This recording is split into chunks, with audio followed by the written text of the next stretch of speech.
Hi, I'm Maren. Welcome back to my channel, Maren Makes It. Today I'm here to talk about Wella Demi-permanent Color Charm hair dyes. Why are we having this conversation and why today? Well, because my video in which I showed you guys how to use these dyes to tone your own hair at home has kind of blown up and has over 100,000 views. But Wella decided to change their products and change their formulations so that what I said in my original video is no longer fully accurate. So today I'm here to update you and give you the new information that you need so that you can still do this at home yourself. So let's get into what exactly those changes are right now. So anytime you're doing a demi-permanent dye, you're going to need two things. You're going to need this, which is going to be the box for the tube of the hair color itself, and then you're going to need a developer to go with that hair color tube. And that's what you're going to be mixing together to actually activate the hair color, and then that mixture is what you're going to be applying to your hair. So I prefer Wella. I started using Wella the first time I ever dyed my hair at home, and I had such great results that I've never changed from using Wella. There are many other hair color brands though, of course, available, but this is the one I've had the best results in. And in addition, they are very affordable, so I just haven't seen a reason to change. Now, I'll show you what has changed though. Take a look at these two bottles. So this is the original developer that went with the Wella Color Charm Demi-permanent dyes, and then this is what the new bottle looks like that you use. So you can see it does look quite different. They have added now the volume number on here. So before, this Color Charm bottle doesn't have a volume number on it. It just says specifically designed for use with Wella Color Charm Demi-permanent hair color. So that's what you know what to use it with. And it still says that right here. It says for use with Wella Demi-permanent hair color and permanent hair color. So they've added now permanent hair color to this one, I guess. But basically this is the new bottle of this item. So I show this bottle, and if you watch some of my older hair dye videos, this is the bottle I'm showing, but this is the new bottle of the same product. So you can see it still looks somewhat similar. It still says, Color Charm Developer and for use with that hair color product, but it does look a little bit different. And this did confuse me when they first made this change. Now, if some of you have watched all my other old hair color videos, you'll know that I actually had emailed Wella to figure out what developer number this Color Charm activating lotion was, and they had told me it was at volume 10. So it looks like maybe enough people asked because now they actually have that on their bottle always. But this was originally a volume 10 developer too. So I am going to keep using this one up still because I can still use it with their Color Charm products. But this is what the new bottle looks like. I really wanted to get one so that I could show you guys the difference because that is definitely an update from my past video. Now, just like they updated the developer design of the bottles, they also updated the color part of the packaging here. So this is what it used to look like. So in my old video, you'll see me use a box that looks like this, and now this is what the new one looks like. So the biggest difference between the packaging is that they now have the hair color that it's supposed to be showing in the background here, whereas this box just has the number on it for the hair color. Just as I was going to post this video, I was literally just going into Amazon to link the products for you guys down below, and guess what? I saw that Wella changed the packaging again.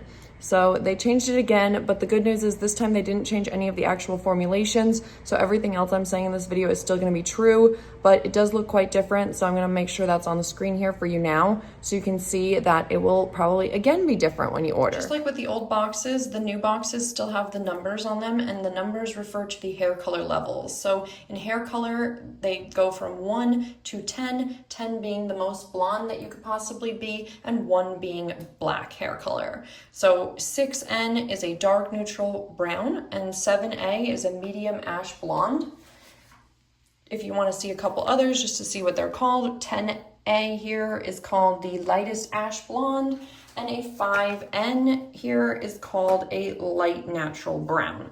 So you can get the idea that if this kept going to a 1, that would be a black color, and then the 10 is the light ash blonde color. The lightest ash blonde color is what it's called. The other part of this packaging you'll notice is that everything has either an A or an N after it. There are also other letters. So there's a W, there's an R, there's a V, there's a few other ones, but these are going to be the most common two you see. So N means that you have neutral undertones, and A means that you have ash undertones. Ash means more blue tone, so it's a cooler tone. N is going to be neither warm nor cool. It's going to be in the middle, and An A is going to be ash, so it's more blue tone, so it's going to be more towards a cold undertone. This is basically the same thing you see with foundations and makeup, where you have more warm toned ones and more cool toned ones, and then also neutral ones that are sort of in the middle. So that's the same idea here with hair color. Now these are the actual tubes that are inside of these packages, and as you can see, they do look slightly different. So this is the old tube and this is the new one, but they overall still look very similar. The thing I want to emphasize here is not just did Wella change their packaging, but they actually changed the formulations of their colors too. And I didn't know that until this little packet insert fell out of one of these packages at me. So I'm gonna flip to the English side now. So you can see right here, they keep saying old and then new. So the old 4N would dye like this. The new 4N would dye more like this. So honestly, I've studied this chart quite extensively, and the main thing that I figured out is that they changed their formulations to be more true to what you'd expect them to be in the color chart. So for example, I used to use a 7N, and if you've watched my old video, I used to use a 7N to color my hair. My hair is not blonde, but the medium neutral blonde used to work on my hair. Why is that? Because their colors used to run darker than expected. And so a 7N would run more like a 6 was supposed to be. And so I could use 7A or 7N, and that would actually show up on my hair. Now they've changed it. So you can see, look at how much lighter the new 7N is than the old 7N here. So this is up at 0 minutes, this is at 20 minutes. That's the old 7N. The new one is much more close to what you'd actually expect it to be when we're talking about a medium neutral blonde color. So basically they've made it easier on us because now the colors are actually more true to the color chart that you'd expect. I also think that they're more true to the color that they're showing on the package here. Like this background color here feels a lot more correct than it used to feel. So with each of these, they're showing us at 0 minutes and at 20 minutes what it would look like. So this is 0 minutes of the old, 0 minutes of the new, and then after 20 minutes and after 20 minutes. And you can see here, look at how much darker the old ash light blonde used to be. That's the old one after 20 minutes than the new one. So the new one is much more accurate to what we would expect a 10A to be, because this used to be their lightest blonde color that you could achieve, basically, is what that's telling us, because that was the old 10A. As we can see, we can also see some examples here of the other letters we can have after besides N and A. So here we have WG, which is a warm golden undertone. We have an RR, which is a red undertone. I don't know why there's two R's. It says that the old 5R is now 5RR. I'm not sure why it's two R's and not just one, but that's the red undertones. 5N, that's our 5 neutral. 6G, that's the golden undertones again. So G, N, and R, and A are the most common letters that you'll see after any of these names. And again, that's telling you what the undertones are more like. So the G undertones are more yellow leaning, the A undertones are more cool, more blue undertone leaning, the RR is the reds, and then the neutral is just that, just a neutral. It doesn't lean in any color direction. Now, what is very confusing about this color chart, and it took me a couple hours of studying this honestly to figure this out, is that this bottom row here is actually printed backwards. So what was confusing me was that a 4N, according to this color chart, look at what the 4N looks like. The 4N is the darkest color that I see here under the 20-minute mark. But 4 is not our darkest color. 1 should be our darkest color.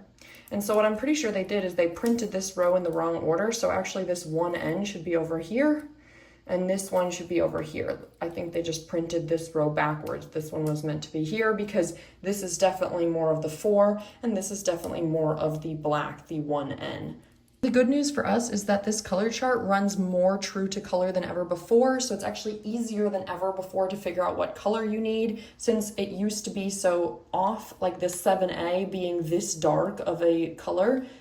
Basically, the only way to figure that out was by experimenting, and that's why in my old video I said keep in mind that these colors run dark, basically, because these results were so off, but now they're much more close to the color you'd actually expect. Now, in the past, I would have said that I used a 5N just on my roots for a root shadow, but now the new 5N this is the new 5N, is actually much more close to what it should be and compared to the old one. See, the old one used to be that dark. That's why I used to be able to use it on my roots to cover up my roots or blend my roots if my roots got too light.